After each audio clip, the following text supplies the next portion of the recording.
Saya nak berpantun dulu lah untuk... Assalamualaikum Encik. Saya nak buat spek lah untuk haji. Oh, bagus. Saya cadangkan cik buat yang ambil yang tahan lasak, tahan lama. Yang murah ada tak? Pergi haji kos RM10,000. Tapi nak pakai spek setiap hari dekat sana, tu pun nak jimat dalam RM50 je. Math is not mathing.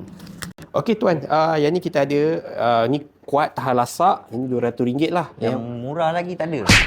Yang murah. Okey, kejap saya ambil lagi. Ada lagi boleh. Yang ni pula pun sama juga tahan lasak, tapi ni RM100. Nak lagi murah. Lagi murah. Beli frame nak kena bantai ni. Okey. Ni RM5 je tuan. Boleh pakai? Cuba. RM5 je? Oh tapi Oh tu tak apa. Yang ni kita nanti sebab tu je RM5. Kita boleh pergi belakang, nanti kita gamkan.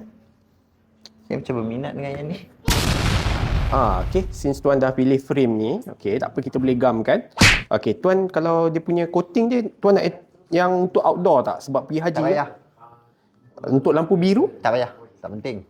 Untuk tukar gelap? Tak ada. Okey tuan, macam ni lah. Saya risau sebenarnya untuk tuan. So saya nak tunjuk kat tuan lah perbezaan antara yang murah dengan yang berkualiti lah.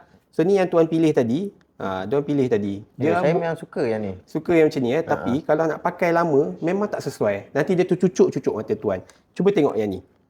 Kalau yang ni memang elok.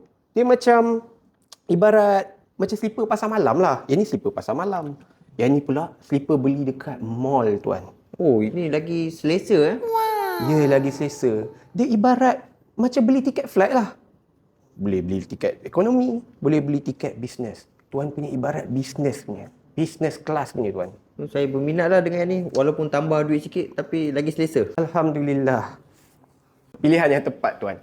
Okeylah, macam tu sebelum tuan pergi cat mata, saya nak berpantun dulu lah untuk tuan.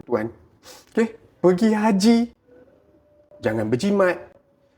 Pada benda yang bantu penglihatan. Murah, jangan salah tempat.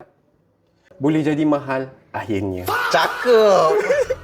Cakep. Terima kasih.